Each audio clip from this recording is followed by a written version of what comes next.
মৰমৰ ছাত্ৰীসকল, আজিৰ দিনটো বহুত গুৰুত্বপূৰ্ণ দিন। আজিৰ দিনটো হৈছে বিশ্ব ঋতুচক্ৰ স্বচ্ছতা দিৱস হিচাপে পালন কৰা হয়। তোমালোকে সকলোৱে নিশ্চয় জানা যে ঋতুস্ৰাৱ হৈছে এক স্বাভাৱিক প্ৰক্ৰিয়া, যিটো আমি কি কওঁ, মাহেকীয়া হোৱা বুলি কওঁ, নহয় জানো? আৰু এই প্ৰক্ৰিয়াটো কেতিয়াৰ পৰা আৰম্ভ হয়? 28 দিনৰ পৰা 30 দিনৰ ভিতৰত আৰম্ভ হয়।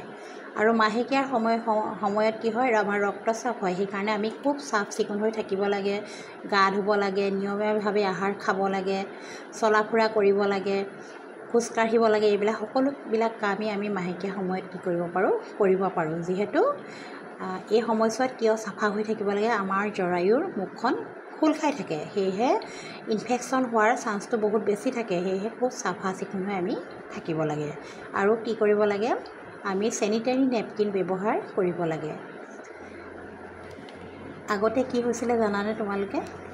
হয়তো এতিয়াও আছে যে আমি যেতিয়া সৰু আছিলোঁ তেতিয়া আমি চেনিটেৰী নেপকিনৰ সলনি আমি কাপোৰ ব্যৱহাৰ কৰিছিলোঁ। মানে চেনিটেৰী নেপকিনৰ ব্যৱহাৰটো নাজানিছিলোঁ বা সেইটো সময়ত তেনেধৰণে নাছিলোঁ, আৰু আমি কাপোৰ ব্যৱহাৰ কৰিছিলোঁ। সেয়েহে সেইটো সময়ত হয়তো আমাৰ বহুতো ইনফেকশ্যন আমি হয়তো ল'ব পাৰোঁ। গতিকে বৰ্তমান সময়ৰ পৰিৱৰ্তনৰ লগে লগে সকলো সলনি হৈছে, আৰু এতিয়া কি কৰিব লাগে, আমি ইনফেকশ্যনৰ পৰা হাত সাৰিবৰ বাবে চেনিটেৰী নেপকিন ব্যৱহাৰ কৰিব লাগে। পৰাপক্ষত কাপোৰ কেতিয়াও ব্যৱহাৰ কৰিব নালাগে।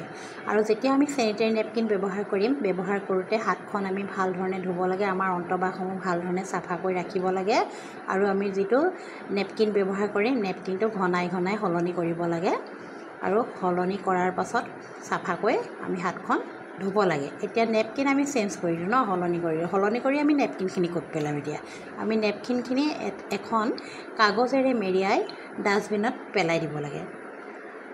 এই সময়ছোৱাত খোৱা বোৱা, মই আগতেও কৈছোঁ যে খোৱা বোৱাৰ ক্ষেত্ৰত কোনো বাধা নাই, নিয়মীয়াভাৱে সকলোবিলাক খাব পাৰে, স্কুল কলেজলৈ যাব পাৰে, চলা ফুৰা কৰিব পাৰে, খোজকাঢ়িব পাৰে। এই সকলোবিলাক কাম আমাৰ সাধাৰণ মানুহে কৰাৰ দৰে সকলোবিলাক কামেই এই সময়ছোৱাত কৰিব পাৰে। যদি আমি এই সময়ছোৱাত চাফ চিকুণ হৈ থাকোঁ, আমি যদি ঘনাই গা ধুওঁ, চেনিটেৰী নেপকিন ব্যৱহাৰ কৰোঁ, সঠিকভাৱে আমি সেইটো ক'ত পেলাব লাগে পেলাওঁ, ডিছপ'জ কৰোঁ, তেতিয়াহ'লে আমি সকলোৱে সুস্বাস্থ্যৰ গৰাকী হ'ব পাৰিম।